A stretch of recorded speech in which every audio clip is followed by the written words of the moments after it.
अनोखे दोस्त। चंदन और राघव बहुत पक्के दोस्त थे। दोनों के पास कोई काम धंधा तो था नहीं। सारा दिन गांव का पूरा चक्कर लगाते और जंगल में घूमने चले जाते। एक दिन पूरे गांव में एक बहुत बड़ी अफवाह फैल गई थी कि गांव के बैंक में बहुत जल्द लुटेरे डाका डालने वाले हैं। बहुत समय से गांव में डकैती की वारदातें होती जा रही थी। ये बात दोनों दोस्त जानते थे। अरे यार, ये कौन डकैत है? कमाते धमाते नहीं, आसानी से पैसा चोरी करते हैं और जीवन व्यतीत करते हैं। मगर ये गलत बात है यार। ऐसे लोगों की मेहनत का पैसा ले लेना कोई अच्छी बात नहीं। तो हमें जाकर इनकी तलाश करनी चाहिए। अगर मिल जाए तो पुलिस के हवाले कर देंगे। हाँ, क्यों नहीं। वो देखो, पुलिस ने उन्हें पकड़ने पर 10,000 का इनाम भी रखा है। दोनों दोस्त इनाम की राशि पाने के लिए अब बहुत मेहनत करते हैं।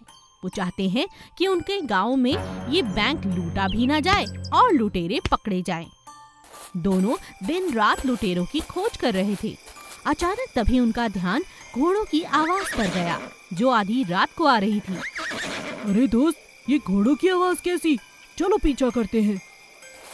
दोनों दोस्त घोड़ों की आवाज का पीछा करते हैं और देखते हैं कि जंगल के बीचों बीच घोड़ों के ऊपर बैठे हुए डकैत किसी मजदूर से बहुत ज्यादा खुदाई करवा रहे हैं। थोड़ी देर बाद डकैत वहां से चले जाते हैं। दिन आने पर दोनों दोस्त वहां जाकर देखते हैं कि वहां खुदाई से सुरंग बनाने का काम चालू है। वो सुरंग सीधा उनके गांव के बैंक तक जाती है। ये बात वो पुलिस को बताते हैं और पुलिस मौका पाते ही डकैतों को पकड़ लेती है। अरे वाह, तुम दोनों ने तो बहुत अच्छा काम किया। पुलिस को सूचना देने के बाद ये 10,000 की रकम अब तुम्हारी हुई। बहुत बहुत शुक्रिया। दोनों दोस्त अब बहुत खुश थे। डकैत उनसे कहता है, हाँ, तुम दोनों की वजह से मेरा सारा प्लान खराब हो गया। मैं बाहर निकलकर तुम्हें छोड़ने वाला नहीं। अरे जाओ जाओ, लोगों को ठगने वाले, लोगों की मेहनत का पैसा लेने वाले, जाओ और जाकर जेल में चक्की पीसो। धमकी नहीं चलेगी। दोनों दोस्त बड़े इतराते हुए अपने घर 5-5 हजार रुपए ले जाते हैं और नया बिजनेस शुरू करते हैं, ताकि अब वो अपनी मेहनत से कमा सके और अपना जीवन अच्छे से बिता सके। जंगल में सफेद शेर और सफेद शेरनी पूरे जंगल की रक्षा का जिम्मा उठा लेते हैं। एक दिन एक गैया जो बहुत ज्यादा बीमार थी, उसे मिलने के लिए रानी शेरनी वहाँ जाती है। अरे अरे गंगो, तुम्हें हुआ क्या है? मुझे पता लगा कि तुम बहुत बीमार हो, सोचा तुमसे मिलकर आऊं। बात क्या है? तुम तो गर्भवती लग रही हो, लेकिन तुम्हारी ये टांगों में जख्म, आखिर बात क्या है? हाँ, मैं माँ बनने वाली हूँ रानी, मगर मैं अपनी बहन के घर से कल रात लौट रही थी तो रास्ते में गिर पड़ी। दोनों टांगे घायल हो गई। अब मेरा बच्चा होने ही वाला है। मुझे नहीं लगता मैं बच पाऊंगी। पूरे शरीर में अजीब तरह का दर्द हो रहा है। आप बहुत अच्छी हैं, पूरे जंगल की माँ हैं आप। मैं चाहती हूँ अगर मुझे कुछ हो जाए तो मेरे बच्चे का ख्याल आप रखें। अभी गैया बात कर ही रही थी कि अचानक वो बच्चा देते ही अपने प्राण त्याग देती है। सफेद शेरनी को बच्चे को देखते ही उससे लगाव हो जाता है। वो बच्चे को लेकर अपनी गुफा में आ जाती है। दिन रात शेरनी अब उसका ख्याल रखने लगती है। कई साल बीत जाते हैं। जब राजा शेर और रानी शेरनी बूढ़े हो जाते हैं, तब गैया का बच्चा उन्हें ही अपने माता पिता के रूप में हमेशा समझता रहता है और उनकी खूब सेवा करता है। एक दिन गैया के बच्चे को एक शेर कहता है, अरे, तू राजा और रानी को अपने माता पिता समझता है? मूर्ख, तू तो गैया है। तेरी माँ गाय होनी चाहिए। ये तू गलत कर रहा है। अब तू बड़ा हो गया है, हष्ट पुष्ट बन चुका है। एक दिन ये दोनों तुझे खा जाएंगे, देख लेना। खबरदार आज के बाद ऐसी कोई बात कही मेरे माता पिता बहुत अच्छे हैं और वो मेरे माता पिता हैं। बस मैं इतना जानता हूँ। उन्होंने बचपन से मुझे दूध पिलाया, मेरा ख्याल रखा है। मैं उन्हें अपने माता पिता नहीं, अपने भगवान की तरह समझता हूँ। वो मुझे कभी नहीं खाएंगे। अगर खाना होता तो बचपन में ही खा लेते। उनके जैसा अच्छा दुनिया में कोई नहीं है। जब ये बात सफेद शेरनी सुन लेती है तो उसके आंसू निकल आते हैं। बेटा, सच में क्या तू मुझे बहुत प्यार करता है? हाँ माँ, मैं तुमसे और पिताजी से बहुत प्यार करता हूँ। ऐसा कहते ही गैया को सफेद शेरनी गले लगा लेती है। लंबी टांगों वाली गाय और मगरमच्छ। गंगो नाम की एक लंबी टांगों वाली गाय पूरे जंगल में इकलौती थी। उसकी टांगे इतनी लंबी थीं कि सभी जानवर उसकी टांगों पर ही खत्म हो जाया करते थे। हर कोई उसे देखकर उसके अद्भुत रूप से हैरान हो जाता था। गाय की आदत थी कि वो हर रोज नदी के किनारे जाकर अपनी टांगों को साफ किया करती थी, क्योंकि उसकी टांगे कीचड़ में सन जाया करती थी और हर कोई उन टांगों को हाथ लगाकर देखा करता था। इस तरह से उसका नियम बन चुका था कि हर रोज वो नदी किनारे जाती और टांगों को साफ करती।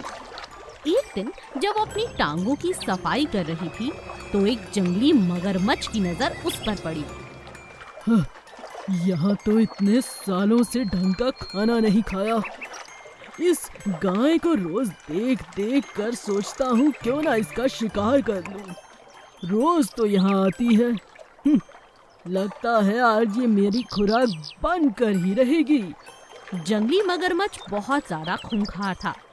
वो गाय पर जैसे ही हमला करता है, गाय की एक टांग उसके मुंह में फंस जाती है। टांग फंसने के कारण वो लहूलुहान हो जाती है। गैया जोर जोर से चीखें मारने लगती है और रोने लगती है। अपनी टांग को बचते बचाते वो जैसे तैसे पानी से बाहर तो आ जाती है, लेकिन उसकी टांग पूरी तरह से घायल हो जाती है। ये गाय इतनी चतुर कैसे है? इसने मेरे होते हुए अपनी टांग को मुंह से निकाला कैसे? अब तो ये मुझसे बचने वाली नहीं। कल आने दो इसे खाकर रहूंगा। गैया समझ जाती है कि ये जंगली मगरमच्छ हर रूप में उसे खाने की फिराक में घूम रहा है। समझ गई, ये हर रोज मुझे यहाँ पर मेरी टांगों को साफ करते हुए देख लेता है और मेरा शिकार करना चाहता है। पूरे जंगल में एक ही तो नदी है, जाऊं भी तो कहाँ जाऊं? लगता है कोई न कोई उपाय निकालना ही होगा। गैया बहुत समझदार थी। वो जानबूझकर कुछ कांच के टुकड़ों को अपनी टांग में फंसाकर अगले दिन नदी के पास पहुंच जाती है। उसे आता देखकर मगरमच्छ सोचता है, निडरता देखो इसकी, आज फिर आ गई। जैसे ही मगरमच्छ एक बार फिर शिकार के लिए उसकी टांगों को अपने मुंह में डालता है, नोकीले कांच उसके पूरे मुंह को घायल कर देते हैं और वो जोर जोर से चिल्लाने लगता है। गैया तुरंत पानी से बाहर आती है और मगरमच्छ से कहती है, कल तुमने मुझे घायल किया था और आज मैंने तुम्हें कर दिया। सोच समझकर इस जंगल में रहो। हम सब अगर एक दूसरे को ही खा जाएंगे तो जिएंगे कैसे? ये जंगल के नियम में नहीं है कि कोई भी पानी पीने आए या अपने आप को साफ करने आए तो पानी का कोई भी जीव उन पर आक्रमण करे। आज तो तुम्हें मैंने छोड़ दिया, अगली बार अपनी बुद्धिमता से तुम्हारी जान भी ले सकती हूँ। मैं यहाँ हर रोज आऊंगी, खबरदार आज के बाद मुझ पर हमला किया। मगरमच्छ अपनी गलती समझ जाता है और गाय को जाने देता है। अगले दिन से गैया फिर से नदी किनारे आती और अपनी टांगों को साफ करती, मगर मगरमच्छ उसे आक्रमण करने के बारे में सोचता भी नहीं। मुन्ना रो रहा था। राजू और किशोरी का एक छोटा सा लल्ला हुआ था। उन्होंने उसका नाम कृष्णा रखा था। कृष्णा बहुत प्यारा था। गांव के सभी बच्चे उसे देखने आते, उससे मिलने आते और उससे खेलने के लिए आते। एक दिन पड़ोस की चाची रत्ता उस छोटे से लल्ला कृष्णा के लिए जुराबे बनाकर लाती है। ये देखो, मैं तुम्हारे लल्ला के लिए, कृष्णा के लिए बहुत प्यारी जुराबे बना कर लाई हूँ। पहना दे इसे जरा। हाँ हाँ चाची, क्यों नहीं, आपने इतने प्यार से जो बनाई है। किशोरी बड़े प्यार से उन जुराबों को लल्ला को पहना देती है। चाची भी खुश हो जाती है। अरे चाची, बहुत सुंदर जुराबे बनाई हैं आपने। बैठिए, मैं आपके लिए चाय लेकर आती हूँ। किशोरी चाची को चाय पिलाती है और कुछ देर बाद चाची अपने घर लौट जाती है। शाम को जब राजू लौटकर घर आता है तो लल्ला को देखकर बहुत प्यार करता है और अपनी पत्नी को एक थैला देते हुए कहता है, अरे किशोरी, ये देखो, आज लल्ला के लिए बहुत सारे कपड़े और जुराबे लेकर आया हूँ। सर्दियाँ आने वाली है ना। अरे आप भी जुराबे ले आए। ये देखो, आज जो लल्ला ने पहना हुआ है वो तो पड़ोस वाली चाची लेकर आई थी। अरे वाह, ये तो सच में बहुत खूबसूरत है। लेकिन इस समय तो ये मेरा प्यारा लल्ला अपने पिता की लाई हुई जुराबे पहनेगा। लाओ लाओ, निकालो थैले से। राजू फटाफट नई जुराबे अपने लल्ला को पहनाकर खाना खाने बैठ जाता है। दोनों पति पत्नी आराम से खाना खा रहे थे, तभी छोटा नन्हा कृष्णा जोर जोर से रोने लगता है। अरे ये इतना रो क्यों रहा है जी? क्या पता, तुम फटाफट खाना खाओ और उसे सुलाओ। राजू और किशोरी पूरी रात जागते हैं, लेकिन उनका लल्ला कृष्णा चुप होने का नाम ही नहीं लेता। तभी पड़ोस की चाची आवाज सुनकर उनके घर पहुंच जाती है। अरे क्या हुआ किशोरी, पूरी रात तेरा लल्ला रो रहा था।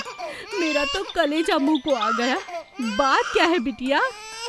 पता नहीं चाची, पूरी रात रोता रहा। मैंने तो इसे दूध भी पिलाया, सुलाने की बहुत कोशिश की, मगर ये चुप ही नहीं होता।